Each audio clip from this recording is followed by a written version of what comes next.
Seja mais uma vez bem-vindo você, meu amigo, minha amiga, meu irmão, minha irmã, ao Nossas Letras e Algo Mais. Nós estamos aqui para o estudo da lição da Escola Sabatina, Lições de Fé no livro de Josué. Já estamos na lição número 9, que tem um título, Herdeiros da Promessa, Prisioneiros da Esperança. E nosso convite é que você nos acompanhe no estudo de hoje.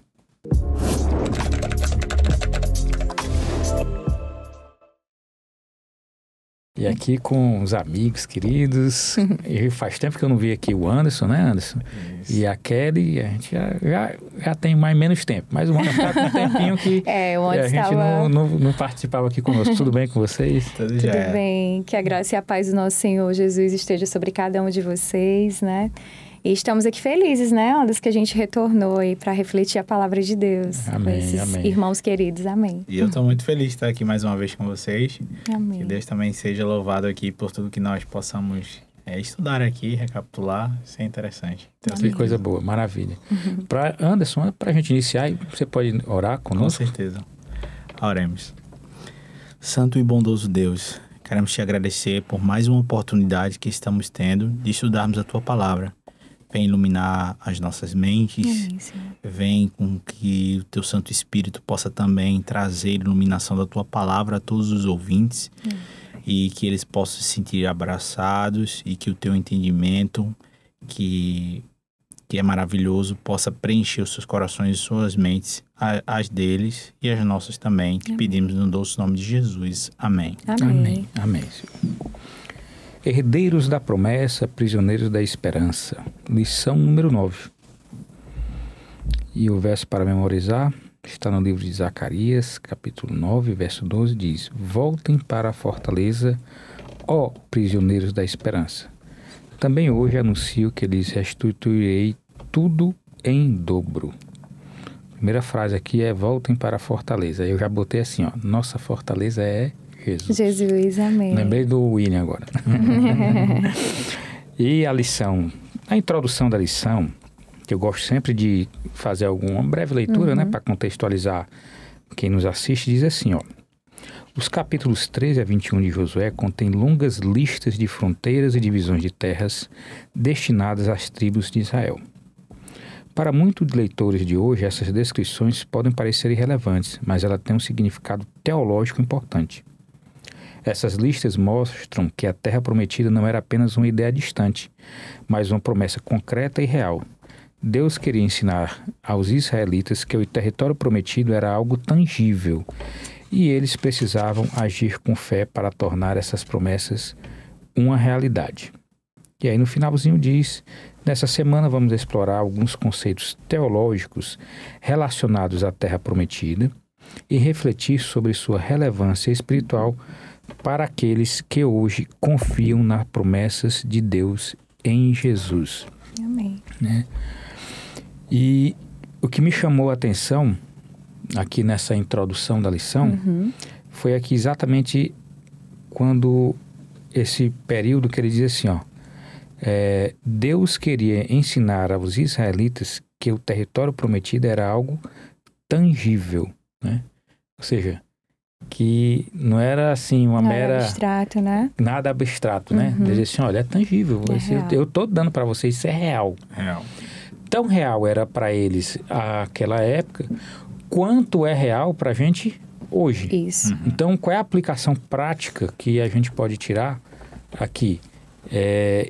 Que para a gente, as promessas de Deus, o território, digamos assim, que é como costuma se dizer, que é a Canaã celestial, ela é algo real. Amém. Ela é algo tangível, é algo que vai acontecer. Amém. Apesar de alguns terem suas dúvidas, alguns terem seus momentos de vacilo, mas é promessa de Deus, e a promessa de Deus, ela se cumpre.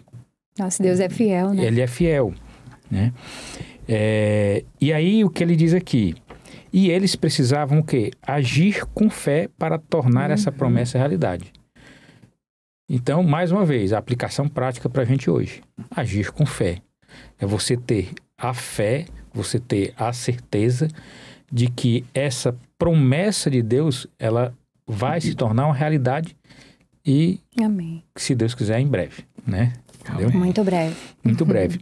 esses capítulos de Josué, de 13 a 21, realmente, se a gente vai fazer a leitura, né, a gente vê que muitas cidades, né? muitas cidades, distribuição, aí vai Isso. havendo aquela distribuição de terras para as tribos e tudo. Então, aparentemente é uma leitura que você olha e diz assim, mas qual a importância disso daí, né?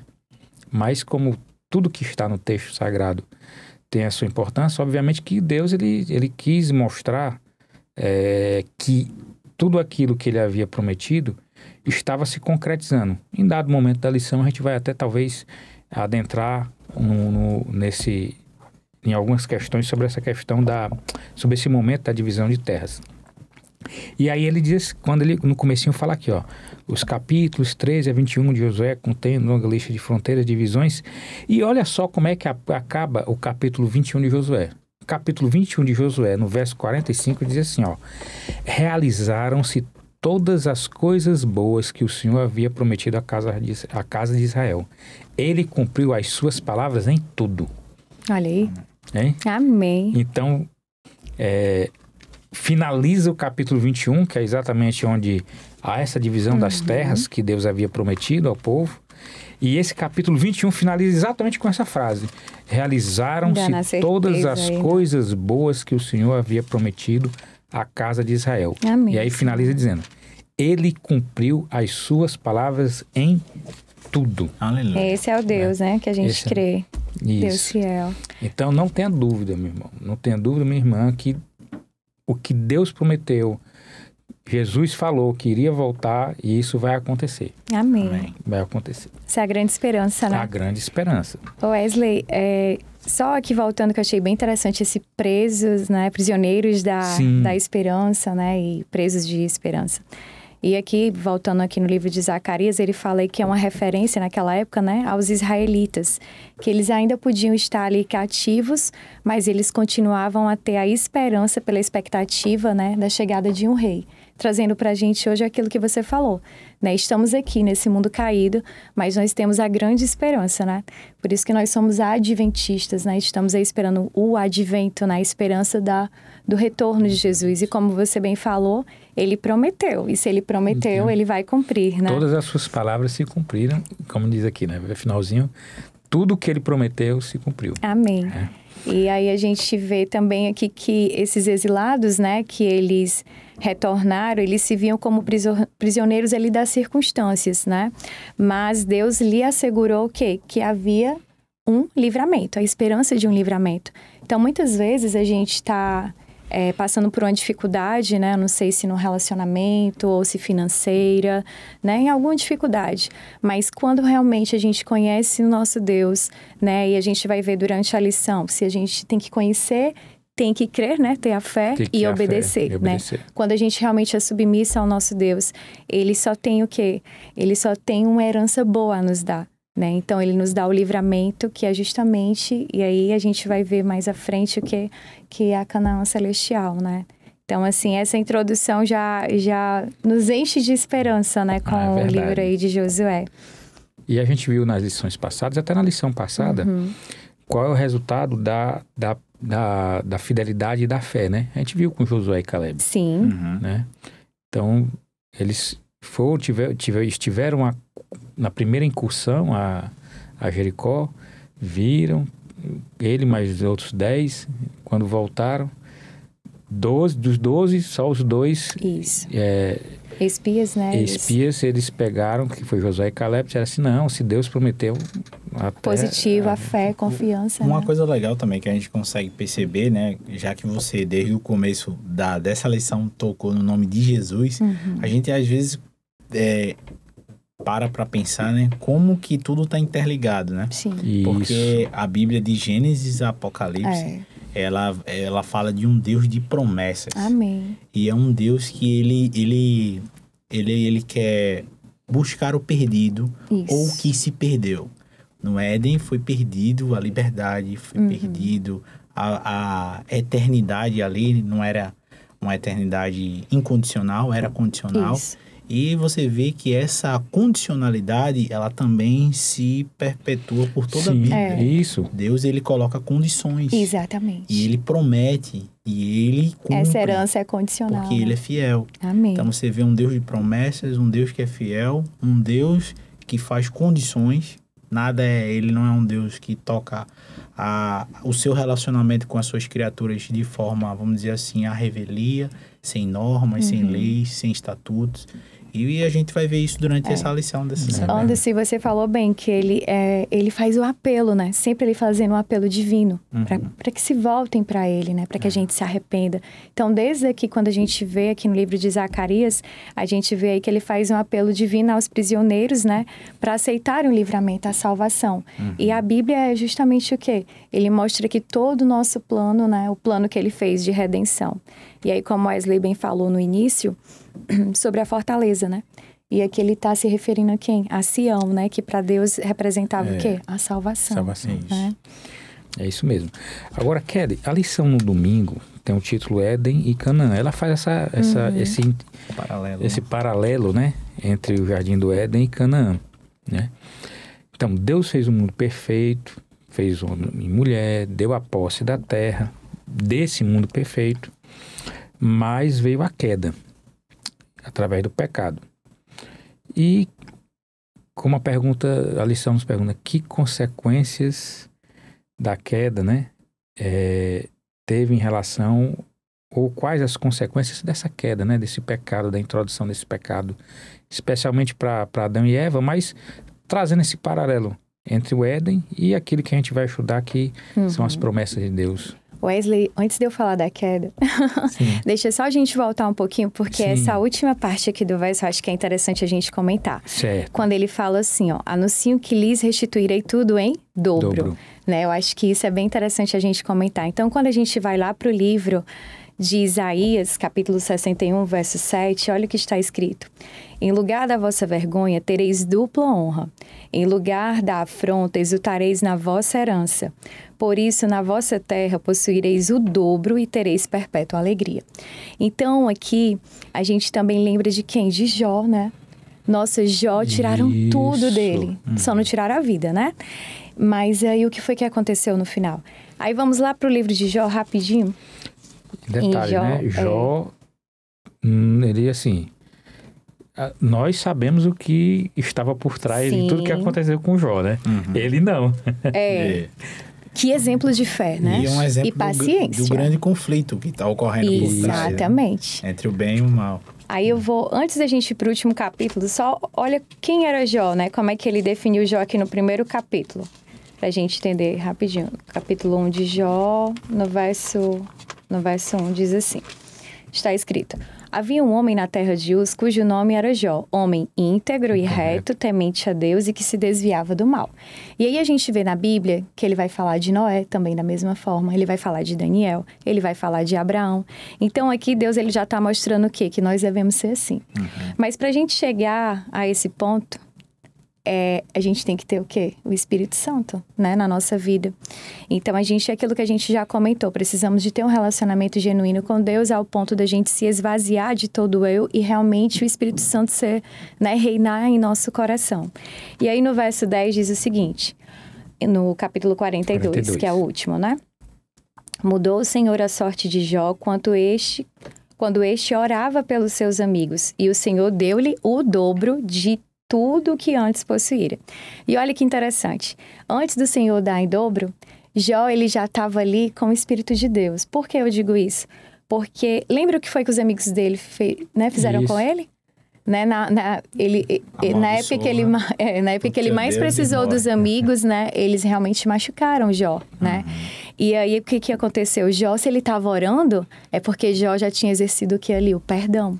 E aí, a gente vê no Novo Testamento que ensina lá que o perdão de Deus, ele é concedido na proporção em que os seres humanos perdoam uns aos outros.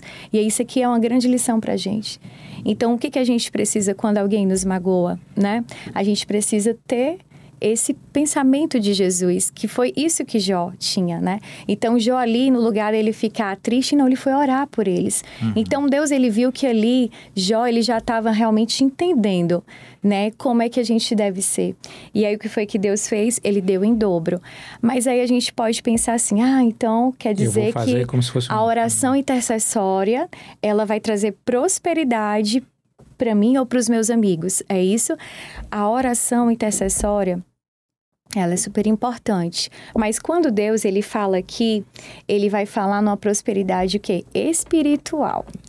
Tá? E aí a gente tem que ter muito cuidado com, eu não sei qual é a igreja que você, né, está congregando, mas a gente tem que estar no assim diz o Senhor. Então, muitas pessoas pegam esses versos, né, e pessoas acreditam que é para o lado material. Mas tudo que é ligado a Deus, a gente tem que pensar o quê? Espiritual. A Bíblia é um livro espiritual, né? Então, é bem interessante a gente ter esse cuidado. Porque aqui quando Jó, ele orou ali pelos amigos, né? A sua sorte foi mudada. E muitas pessoas pegam esse verso para falar sobre isso. Mas a gente vê aqui que a garantia não é de uma prosperidade material. Mas sim a bênção que Deus dá, a herança que a gente tanto deseja, não são bens aqui na terra. A gente não vai levar nada daqui, né? Nem a roupa do corpo. Deus, ele vai dar vestes novas, né? Em Apocalipse fala isso. Então, a gente tem que realmente focar em quê? Nas coisas do alto. Sim. Então, quer dizer que aquela pessoa que é próspero aqui não faz sentido? Faz total sentido. Quem consegue ser abençoado aqui nessa terra, Deus tem um propósito. Essas bênçãos não é para que a pessoa seja egoísta, né? Mas para que ela ajude o necessitado, avance na obra, né? Na missão. Então, eu achei bem interessante porque essa experiência aqui com o Jó mostra que a pessoa que ora por aqueles que o tratam mal, ela sempre é o quê? Abençoada, mas de uma forma que é espiritual, né? Ela está ali se transformando realmente a imagem de Deus. Muito bom. Então, eu queria mesmo falar, né, que a gente retomasse aqui. E aí, só para finalizar, voltando aqui para Josué, então, quando a divisão de terra ali que você falou, né, Wesley, mostra que a promessa de Deus, como você falou, né, era uma proposta realmente que não era abstrata, mas era palpável. E ele chamou o povo a crer e agir porque a terra prometida era o quê? Era uma promessa concreta, né, e um presente divino. Agora, voltando aqui para o Éden, né? No Éden, a humanidade experimentou ali a vida abundante, né? Então, Deus, ele colocou lá uma vida plena, né? Só que aí o que foi que aconteceu? Lá em Gênesis capítulo 3, a gente viu que aconteceu uma desconfiança, né? Ali do homem. E com essa desconfiança, a vida plena foi perdida, infelizmente. E a gente já começa a refletir. Será que, como você falou, né, Wesley, no início, como é que será que está a minha fé? Será que realmente eu confio nas promessas de Deus? Será que realmente eu confio em tudo que a Bíblia fala? Se você está com dúvida, se você está desconfiando, aí você tem que ter cuidado. E o que me faz ter fé? O que me faz fortalecer a fé? É justamente a gente conhecer Deus, né? Por isso é muito bom esse relacionamento com o Senhor. Exatamente a Kelly falou aqui uma palavra que aqui na lição diz assim, ó. Ao quebrar o relacionamento de confiança com o Criador, essa conexão com o jardim também se desfez. E como consequência tiveram que deixá-lo. Perderam o território que Deus havia confiado a eles. Ou seja, essa quebra de relacionamento com Deus, ela pode trazer consequências, assim como teve consequências para o casal inicial, Adão e Eva, ela pode trazer consequências para a gente hoje. Eu gostaria de fazer um adendo aí, justamente em um termo que eu citei aqui antes da gente começar o podcast, que é a questão da palavra mordomo. Sim. Isso. Eu tenho em mente essa palavra assim muito forte porque meu pai sempre diz assim, a gente não é dono de nada. Exatamente. Adão e Eva não eram donos do jardim do Éden. Eles foram colocados ali como mordomos para cuidar do jardim. Como também o povo, e a gente vai ver nessa lição, eles não eram donos daquela terra prometida. Isso. A terra pertencia ao Senhor. Amém. Pertence, né? Nós vamos ver. Salmo 24, né? A gente vê que tudo é dele, né? E aí você vai ver claramente que Deus, ele sempre colocou condições ali sobre as posses que estavam sendo concedidas a uma determinada pessoa ou ao determinado povo, no caso, o povo de Israel. Muito bom. É isso mesmo. E aí a herança foi interrompida, né? E a gente vê, eu convido você para ir para Gênesis capítulo 3, verso 17, onde fala assim: E Adão disse, visto que atendeste à voz de tua mulher e comeste da árvore que eu te ordenara, não comesses, maldita é a terra por tua causa, em fadigas obterás dela o sustento durante os dias de tua vida. E olha que interessante, aqui a gente vê que aqui com esse verso temos a certeza de que Deus ele não faz nada, né, que afete o ser humano sem primeiro informá-lo as suas intenções. Então Deus ele é tão misericordioso que ele mostrou o que queria acontecer dependendo da escolha dele, e ele mostra a cada um, né? Ele deixou aqui a palavra dele. Então é por isso que é tão importante a gente estudar, e louvado seja Deus que existe esse grupo de estudo aqui que tenta, né, levar para você justamente essas reflexões. Por quê? Porque ele está mostrando. Então Deus está todo o tempo querendo se revelar, né? E ele disse mais, que quando é que vai chegar o fim? Quando todos, né, tiverem acesso o quê? A palavra, né? Então, quando o evangelho for pregado a todo mundo, virá o fim. Por quê? Porque ele é um Deus muito justo. Wesley, você que é do direito, está vendo aí o princípio de quê? Da transparência, né? Da publicidade. Então, Deus, ele é tão transparente que ele diz, não, ó, todos terão conhecimento. Que é porque quando chegar o momento da escolha, então não tem desculpa, mas eu não conhecia, eu não sabia, né? Então, todos realmente vão ter acesso e vão ter o poder da escolha. E aí vai vir a consequência de cada escolha, né? Então, antes de pronunciar a sentença, Deus explicou porque ela era necessária e adequada. Então, Deus, olha a importância da gente, eu volto de novo, né, a estudar a palavra. Porque quando você conhece realmente, você está vendo o que está acontecendo hoje no mundo, você fica tranquilo. Porque você está vendo ali que as profecias estão se cumprindo. Então, essa promessa está muito perto, a nossa herança está muito perto. Mas a gente também deve correr, porque a gente deve também fazer com que pessoas que ainda não conhecem, né, que essas pessoas realmente elas tenham tempo a mais para conhecer o nosso Deus. E Adão havia agido de acordo, olha isso, com os persuasivos argumentos de Eva. Então, ele aqui colocou a palavra da Eva acima da palavra de Deus.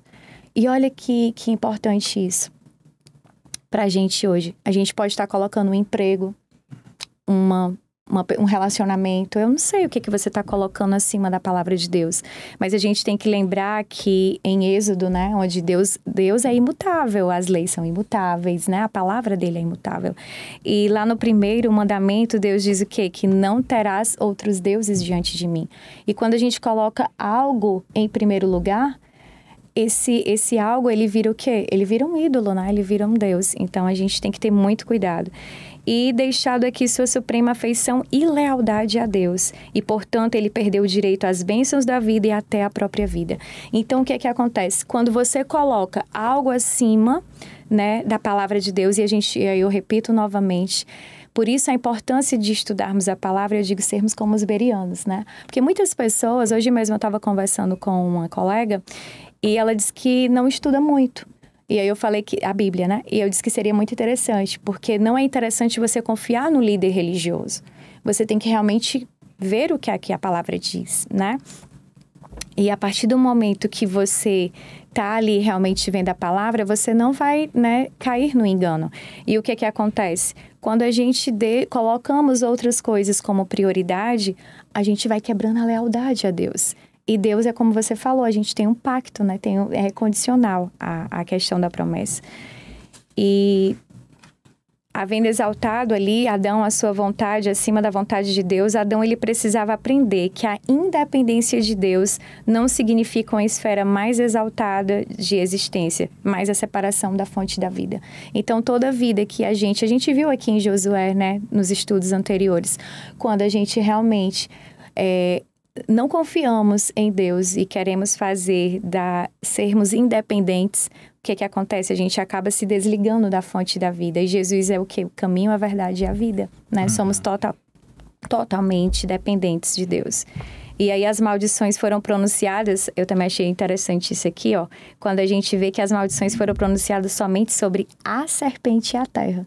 Então Deus, ele não vai destruir a pessoa, ele vai destruir o pecado. Mas se a pessoa está tão apegada aos bens materiais, ele está tão apegada a este mundo, ela está tão apegada ao pecado, quando chegar o momento de destruir o pecado, vai acontecer que ela vai junto, né?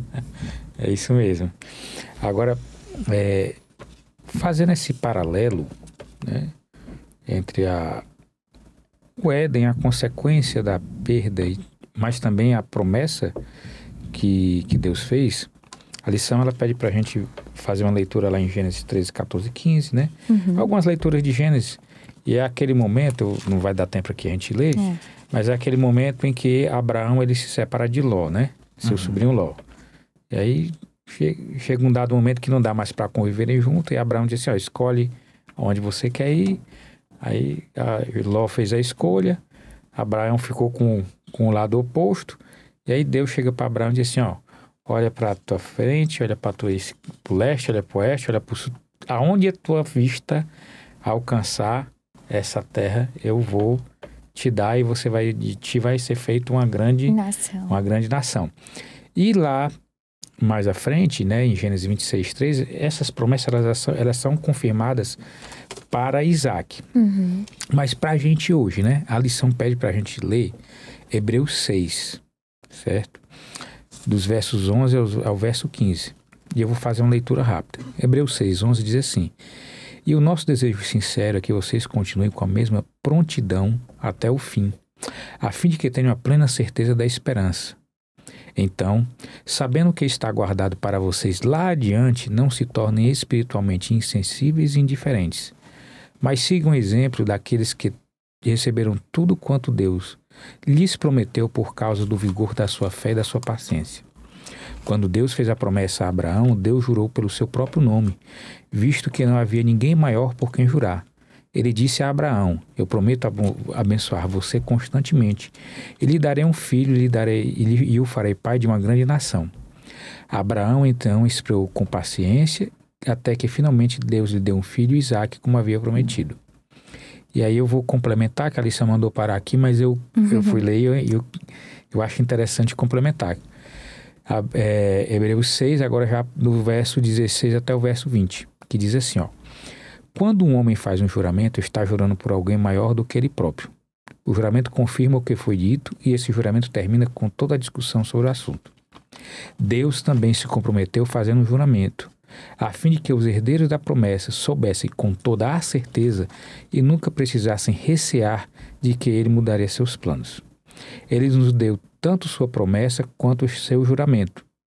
Duas coisas em que podemos confiar inteiramente, pois é impossível que Deus minta. Agora, todos quantos se refugiam nele para ser salvos podem tomar posse da esperança quando recebem tais garantias da parte de Deus. Essa esperança segura para as nossas almas uma âncora forte e de confiança que nos liga ao próprio Deus, do outro lado do véu, no santuário interior do céu, onde Cristo penetrou à nossa frente para interceder por nós, valendo-se da sua posição do nosso sumo sacerdote. E é por isso que a lição pergunta, né? O que é que significa para nós, adventistas, e aí eu coloco adventistas no sentido não só de uma igreja adventista, todo aquele que crê na volta de Jesus, viver como herdeiro dessas promessas. E o interessante é que em Gálatas, capítulo 3, verso 29, ele fala assim: se sois de Cristo, também sois descendentes de Abraão e herdeiros segundo a promessa, né? Então, assim como eles, nós somos herdeiros de promessas ainda maiores em Cristo. E pela fé, e aí a gente tem que ter fé e paciência, né? Muitas pessoas, infelizmente... Fé e paciência. Infelizmente, elas não conseguem. Muitos começam até entrar na vida cristã, né? Se batizam, estão ali na caminhada, mas infelizmente algumas desistem justamente porque perdem a fé e a paciência. Mas como manter essa chaminha acesa, né? Através justamente da presença do Espírito Santo em nossa vida. E só assim caminhamos rumo à restauração final do Éden, né, prometido. E quando ele fala aqui em Canaã, aí a gente vê o quê? Vou só fazer um resuminho do tempo, né? A vida plena oferecida pela graça, né, que a gente vê em Deuteronômio, e a herança garantida pela fé.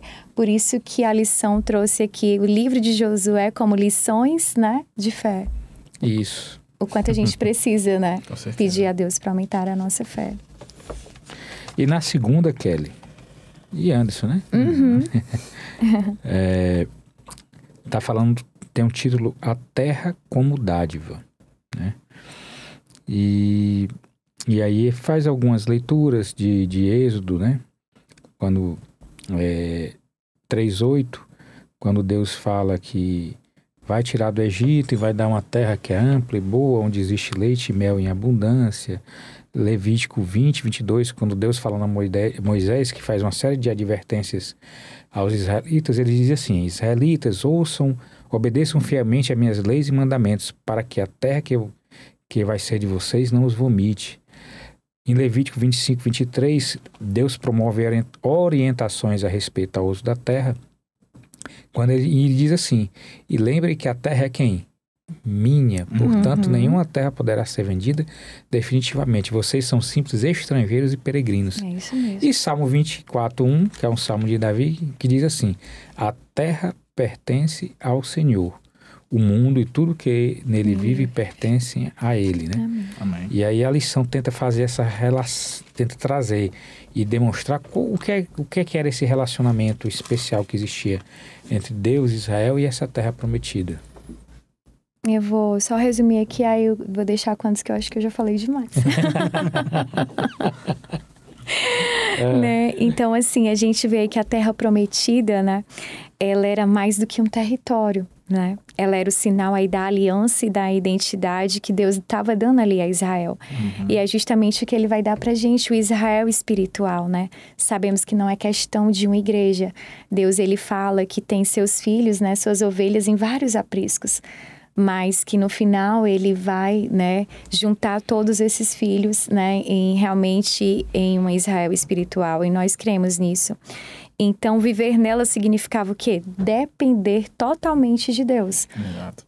O plano era esse. Foi ele que criou tudo, ele é o dono de tudo. E como você bem falou, nós somos mordomos, mas detalhe, temos que ser mordomos fiéis, né? É isso que Deus quer. É fidelidade, é lealdade. E a gente só consegue, gente, através realmente de uma vida consagrada. Não tem como. Com uma vida consagrada, todos os dias, né? Tendo relacionamento com Deus, não é fácil porque a gente está inserido num grande conflito. Imagina se você não priorizar Deus. Se você não tiver tempo de realmente fazer uma entrega ali todos os dias. Senhor, eu entrego a minha mente, o meu coração. Fazer como Davi no Salmo 51, né?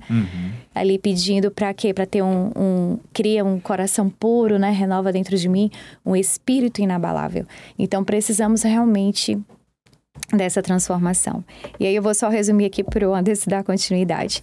Em Levítico, como o Wesley falou, né, Deus concede ali a terra a Israel, Deuteronômio, Israel recebe pela aliança a terra. Em Números, a terra manifesta o quê? O caráter de Deus. Então, a terra, ela ensinava a Israel a depender constantemente de Deus. É isso que a gente tem que ter em mente. Deus nos criou, é Ele que é o detentor da vida, Ele é o nosso mantenedor. Amém. Então, quando a gente coloca isso em mente, a gente realmente sabe o que é ser grato, e por isso que a gente faz o que? Uma demonstração pública de gratidão, de querer uma nova vida através do batismo. E aí, meu irmão, se você ainda não realmente, né, declarou esse amor a Deus através do batismo, eu te convido a estudar a Bíblia, e se você tiver interesse, você pode colocar nos comentários, né, que a gente pode estudar com você e você realmente fazer essa entrega total a Jesus. Então é isso, hoje como peregrinos, como você falou, nós estamos caminhando aí pela fé, né, rumo a essa terra que a gente tanto almeja. Amém. Amém. Vou deixar o desafio com você, o desafio da terra. Mas é sempre bom ouvir, né? Então eu tô ouvindo. Mas olha só, eu vi aqui, porque lá no finalzinho, mas eu vou dar a palavra pro Anderson, calma. A lição ainda tem muita coisa. Eu interessante. tirei 3 lições aqui desse texto da segunda-feira, que é assim, ó. Quando Salmos 24:1 diz assim: a terra pertence ao Senhor, o mundo e tudo que nele vive pertence a Ele. Lição óbvia, tudo pertence a Deus. A lição fala também para a gente ver 1 Pedro 2:11.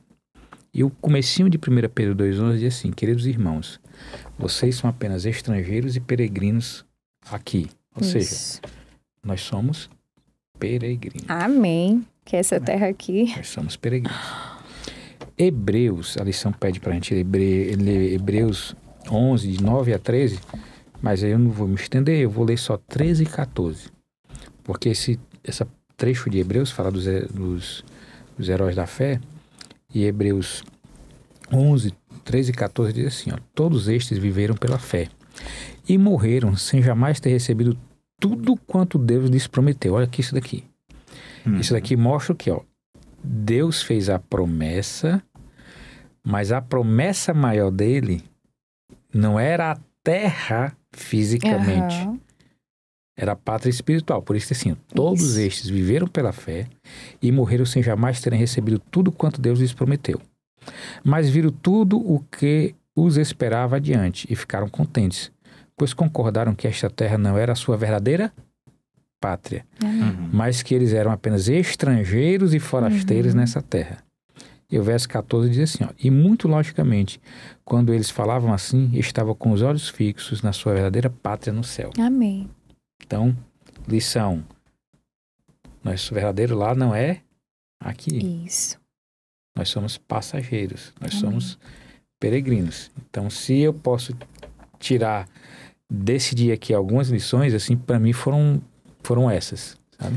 Eu achei bem interessante, Wesley, também o paralelo que a lição faz entre a questão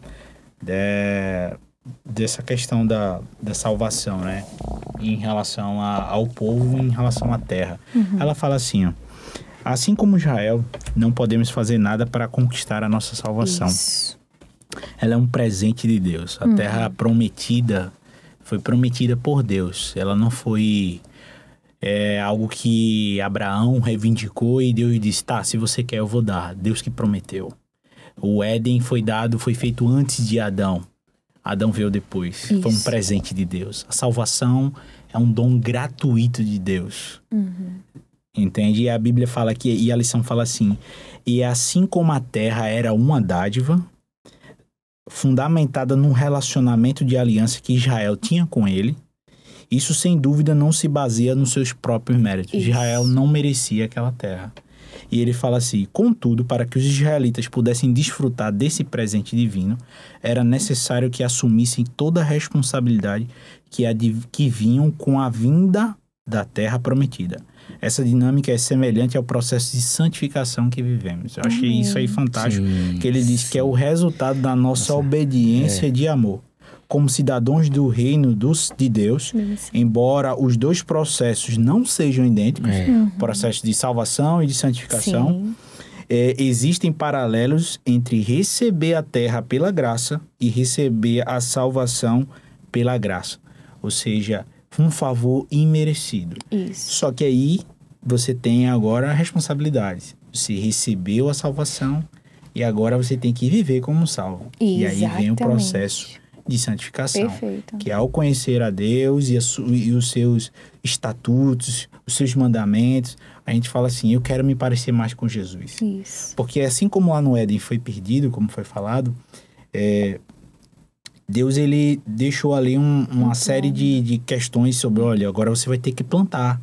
Um suor do seu rosto, você vai comer o pão de cada dia. Mas ele disse assim também, a tua descendência esmagará a cabeça da serpente. Amém, O mesmo Deus que Deus ele proferiu maldições, né, sobre a terra, e ele proferiu que agora a morte Justiça passaria. E amor juntos. Ele também providenciou uma promessa maravilhosa que, se a gente observar, esse é um enredo fundamental da lição, é a gente entender que durante a Bíblia vão existir várias promessas que para aquela pessoa que estava vivendo naquele contexto simbolizava muitas vezes para ela tudo. Mas aquilo ali era um simbolismo. Sim. Um simbolismo de algo maior que Deus queria trazer para aquele povo.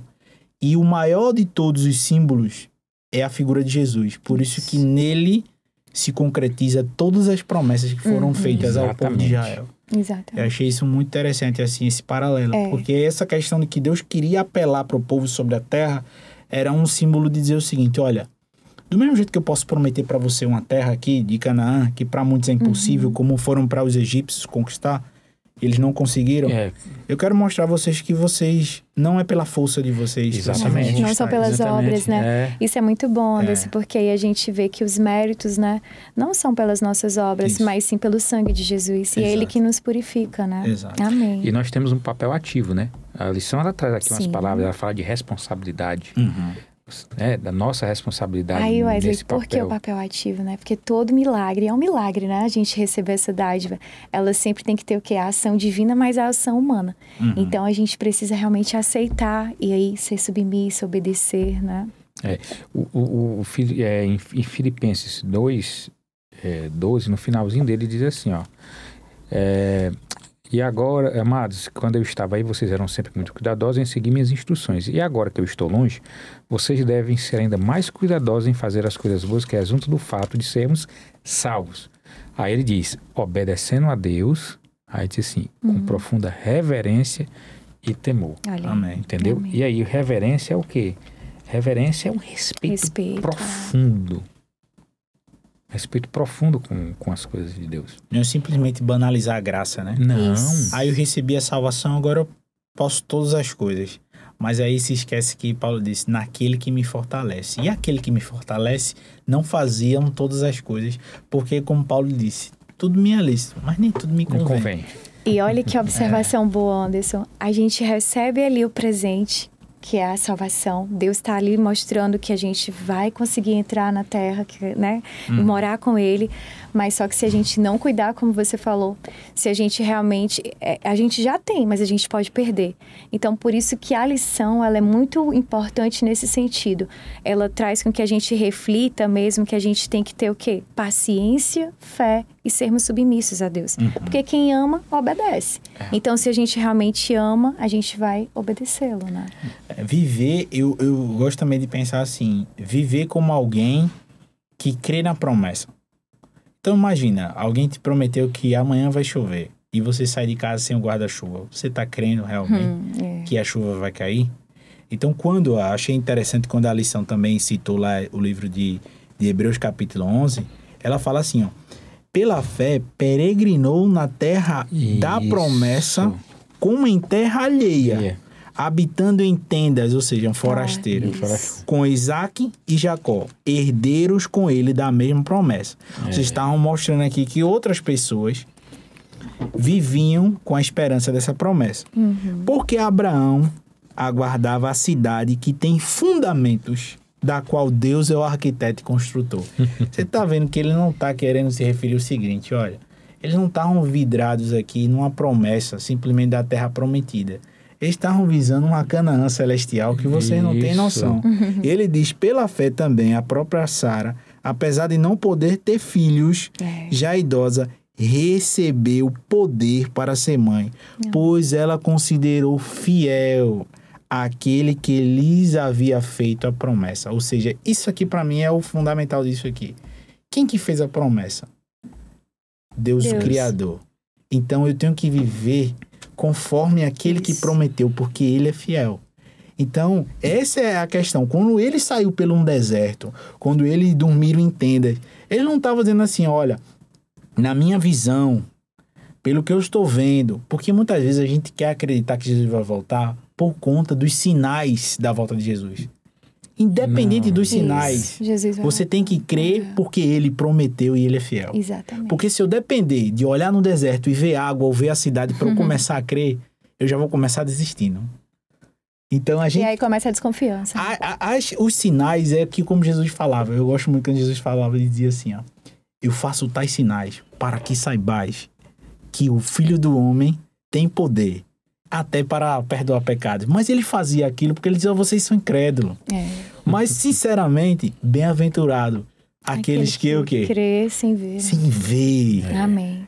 Isso é por isso que Abraão é chamado de pai da fé. Porque você sair no deserto, viver em tendas, porque você acredita naquele que prometeu. Né, ali é e muita detalhe, confiança Abraão do filho era próspero, dele, né? e Deus chega e diz assim, ó, sai da tua parentela e vai pra terra que eu vou te mandar. Justamente por isso, porque nada aqui é nosso, né? É verdade. Muito bonito. Aí é uma fé, Por isso que falou, lições de fé no livro de Josué. Você vê que essa fé que começou em Abraão ali, mas que... ela permeia, né? Ela permeia durante todo o povo. E de altos e baixos, de quedas e levantadas, mas Deus sempre estava ali querendo erguer o povo e dizer, olha, eu vou prometer a vocês que eu vou resgatar vocês desse buraco que vocês estão. Amém. É isso mesmo. Agora, Anderson, aí no livro de Levítico, né, ali no capítulo 25, Deus deu uma série de orientações de como deveria ser tratada a terra, né? E aí fala do a responsabilidade, jubileu, responsabilidade. Aí vem o ano do jubileu, né? O ano sabático. E aí Deus dá essas orientações, né? E fala também da consequência de não se cumprir essas orientações. Sim. Que acabaram acontecendo, né? Exato. Infelizmente. Mas aí para o nosso ouvinte, para quem nos assiste, né? Qual era o propósito desse ano sabático, desse ano do jubileu? Vamos contextualizar. Aqui. Eu fiz umas anotações aqui, mas assim, a gente tem que, nessa lição, entender, né? Uma das coisas que a gente mais debateu aqui, que Deus é fiel. Amém. Mas tem um outro fundamento da pessoa, do nosso grande Deus, que ele é um Deus justo. E quando ele dá essas regras, é porque ele quer fazer com que as suas criaturas vivam em harmonia. Porque Deus é bom e a sua misericórdia dura para sempre. Então, se eu sou criatura dele, a misericórdia de Deus, ela tem que me motivar a ser parecido ou agir como ele, com justiça. Então, o propósito do ano sabático era dar descanso à terra. Veja como Deus é. Ele não só diz assim, ó, lembra-te de sábado para o santificar. E diz que para você, nesse caso, ele quer que a gente descanse, né, como suas criaturas. Mas também Deus, ele diz o seguinte, olha, não só tu, mas teu servo, o teu animal, ninguém das tuas portas para dentro. Ou seja, é um Deus que ele não se limita só a você. E aí ele faz, olha, no ano sabático que ele prometeu, que ele pediu para que o povo fizesse como administradores, como mordomos daquela terra, era para a cada 7 anos promover um descanso para a terra. E a cada 50 anos era o ano do jubileu. E era um evento mais amplo que mostrava a restauração e libertação que Deus estava querendo promover. A maior libertação é a libertação do pecado, da morte, do poder do inimigo. E Deus, ele sempre faz essas ilustrações para exemplificar muito didático, o que ele quer fazer, mas de uma forma eterna. Mas ele usa e fala assim, olha, entenda como eu sou, entenda como eu ajo. E ambos, eles visavam garantir que ninguém se tornasse escravo permanentemente. Opa! Quem é que vive escravo do pecado? A humanidade, depois da queda. E aí ele diz o seguinte, olha, eu não criei ninguém para ser escravo do inimigo ou do pecado. E eu quero que vocês, no ano do jubileu, eu quero extinguir várias coisas que existem aqui. Se estiver tendo alguma injustiça, se estiver tendo alguma coisa que não está equilibrada, vamos rebalancear. Então, o que ele fazia? Ele promovia equidade social através da devolução das terras. Por quê? Porque ele cancelava as dívidas e liberava os escravos. Porque o que acontecia? No Egito, o povo tinha sido escravo. Imagina se esse Deus, ele disse assim, vocês deixaram de ser escravos, mas agora vocês vão escravizar os outros eternamente. Misericórdia. Que Deus é esse, hein? Então Deus sabia que dentro das relações humanas existem pessoas que vão ali fazer dívidas que elas vão ter que pagar de alguma forma. E algumas delas pagavam com seus trabalhos. Só que Deus não se satisfaz com injustiças, com pessoas que, por conta de questões financeiras, vamos dizer assim, favoráveis, né? Privilegiadas, favoráveis, humilham o próximo de uma forma perene e por gerações. Isso. Então Deus diz assim, não, isso aí tá errado. Esse aqui já tá pago. Por quê? Se até o teu pecado eu vou perdoar, já tá pago. Por que você não perdoa ali a dívida, né, do seu irmão? Então Deus, ele queria promover isso. E aí Jesus, ele conta parábolas, né, para exemplificar isso bem claramente. Por quê? Porque se o povo não entende, eu vou mostrar claro como é que eu faço com vocês e que vocês também deveriam praticar isso com os seus semelhantes. Dívida tá paga? Tá paga. Então, pra que tu vai ficar ali, o filho, o neto, o bisneto, tal? Deus não se agrada disso. Deus é um Deus justo, né? Ele queria promover isso. Então, por isso que existe esse rodízio das terras. Olha, tu já trabalhou 7 anos aqui, plantasse, colhesse, né? Você fez aqui o teu dinheiro, o teu capital, passa para outro agora. Porque essa terra não é tua. Tu estás aqui temporário, tu é peregrino, tu tá como mordomo. Já fizesse um dinheiro bom, tá legal, agora é a hora de fazer um rodízio disso aí. Ou seja, nessa visão, Deus queria promover isso, mas a gente viu que o povo se afastava desse ideal. Por quê? Porque Deus não era contra a pessoa naquele período que ela estava com a terra, fizesse o máximo de lucro possível que ela pudesse. Porque a terra estava sob posse daquela pessoa. O que ela não queria era que existisse uma proeminência de algumas pessoas que tivessem muito e começassem a escravizar aqueles que não tinham nada. Então Deus ele queria fazer esse balanço para poder meio que rebalancear as coisas ali, deixar equilibrado. E aí você vê a orientação de Deus. Você trabalha a terra por 6 anos, aí no 7º, princípio sabático, tu descansa ela. No 6º ano, a terra produzia para ele ter alimento para o 7º, né? Exatamente. Então, para não haver necessidade de você, naquele 7º ano, você ter que produzir a terra. Aí, reinicia, depois 6 anos, 7º de descanso. E aí, 7 ciclos desse, né? Que dá 7 vezes 7, 49. Encerrou o 7º ciclo. Isso. Ano 50, o ano do jubileu. Que é o quê? É o recomeço. Exato. Então, Deus ele trabalha com ciclos. E nesses ciclos ele vai dando as oportunidades do recomeço, né? Para você recomeçar. É tipo assim, ó, vamos aqui ver o que é que tá errado. Vamos...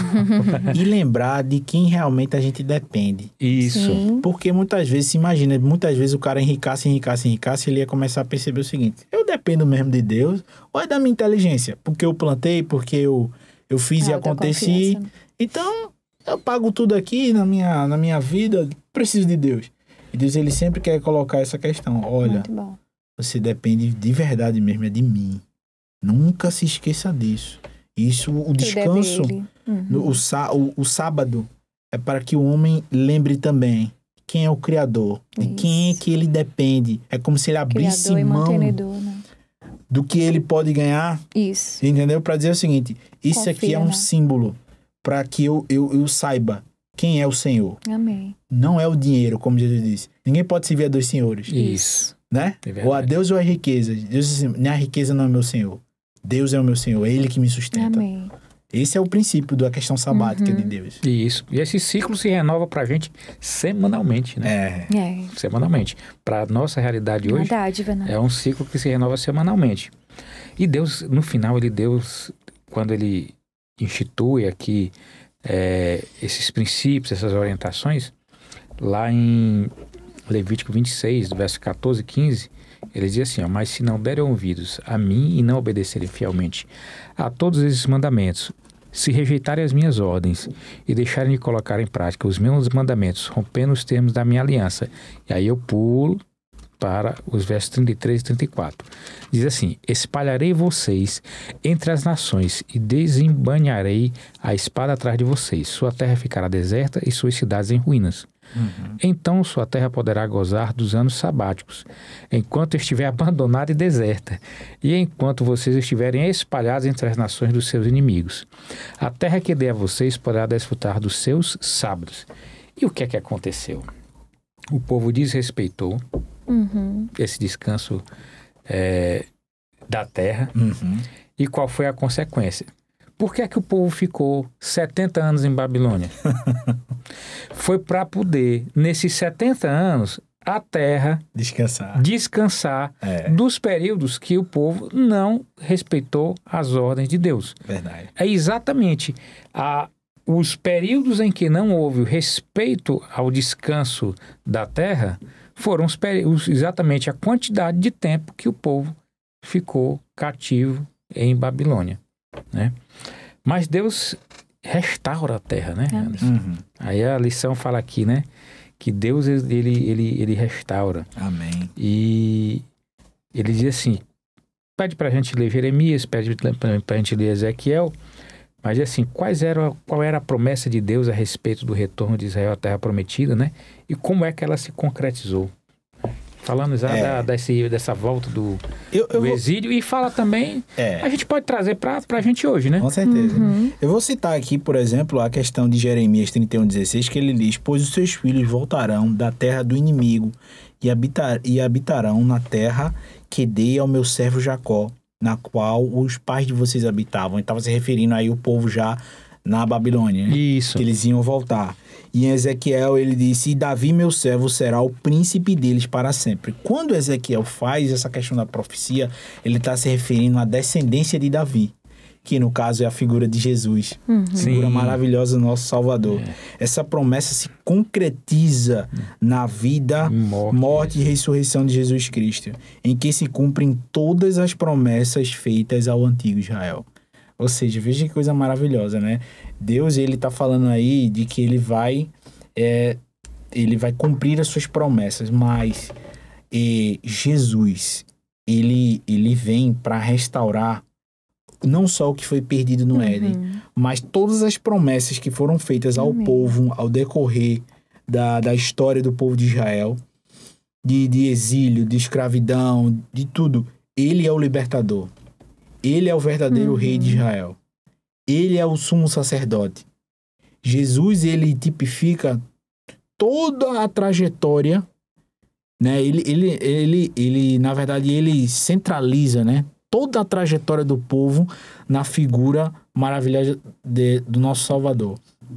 Por quê? Porque o povo, ele tinha como é que eu posso falar assim? Tinham promessas falíveis, perecíveis. Como, por exemplo, eu vi uma pessoa que falou assim uma vez pra mim: Anderson, Jesus, ele ressuscitou Lázaro, mas Lázaro morreu de novo. Deus prometeu uma terra prometida ao povo, foi lá, o povo conquistou Canaã, mas aquele povo não morou em Canaã a vida toda, eles morreram. Quem ficou lá depois foi os descendentes, depois foram para Babilônia, feito a gente tá falando agora. Essas coisas são temporárias. Promessas que ele cumpriu, porém o que Deus queria para o seu povo são coisas eternas. Espiritual. Deus não criou o povo para dar... Deus não nos criou para dar coisas temporárias. Por isso que quando eu gosto muito daquela passagem assim, desta água que eu te der, nunca mais terá sede. Né? Jesus, ele sempre fala em coisas eternas, sobre não ter mais fome, não ter mais dor, não ter mais sede. Esta é a verdadeira, vamos dizer assim, vontade de Deus para a humanidade. Uma terra eterna, a nova Canaã celestial. Então o povo viveu toda essa experiência que a gente compartilha e lê e aprende, mas para que a gente pudesse entender lampejos ali. Do que virá ainda, porque a história ainda não acabou.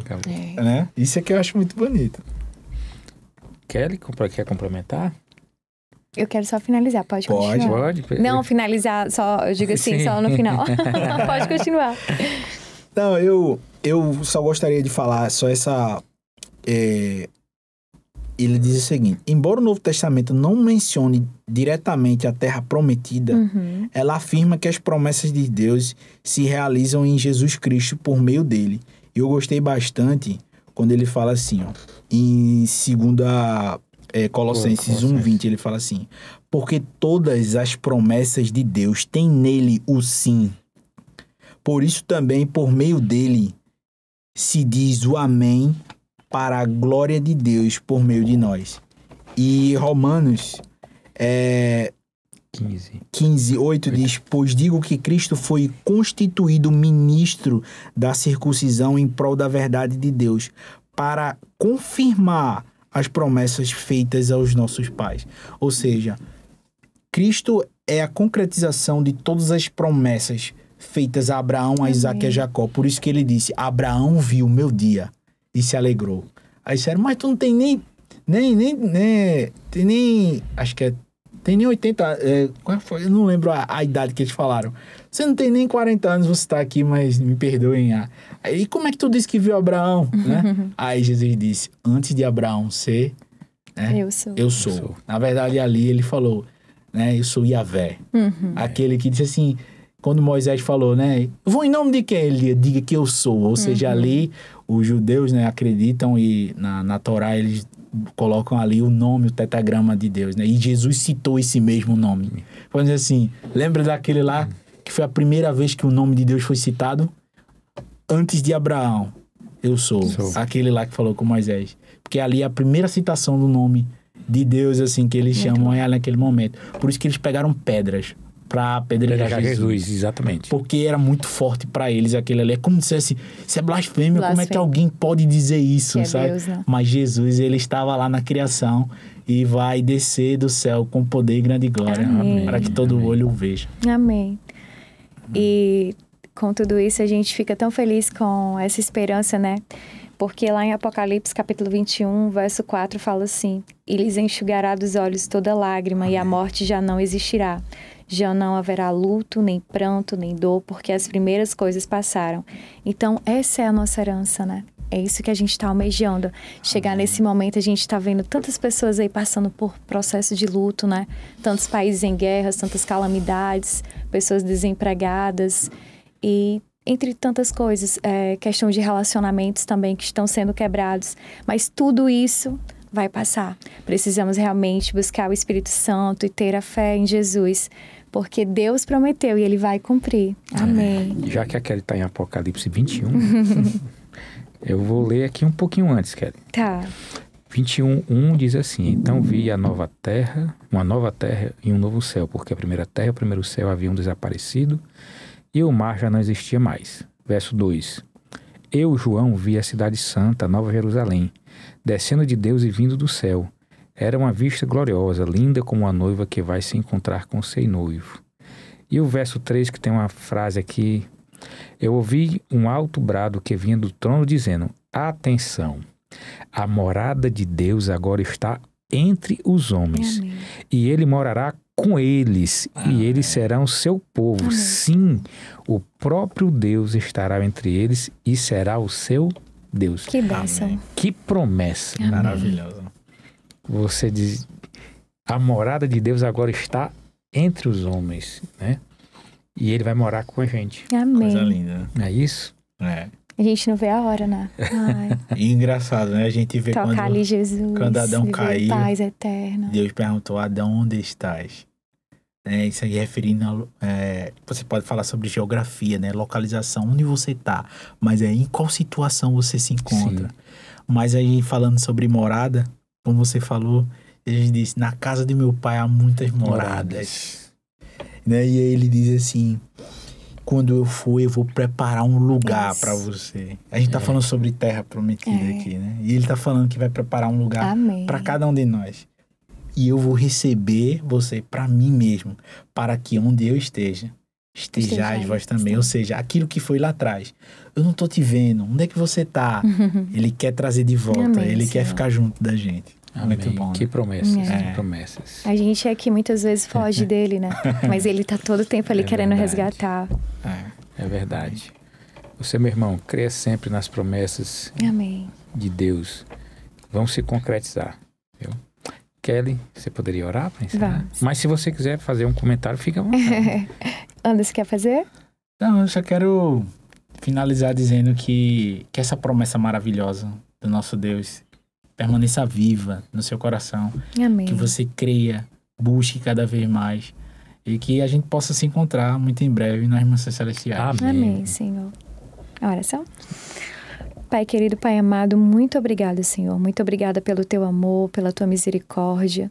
Obrigada porque o Senhor nos ama tanto, Pai, mesmo sem a gente merecer. O Senhor mostrou aqui, Pai, que o Senhor está reservando um local tão especial, Pai, para cada um. E te pedimos, Pai, a presença do Teu Santo Espírito para tocar no coração de cada pessoa que participou desse estudo, seja aqui de forma presencial ou através aí do nosso canal.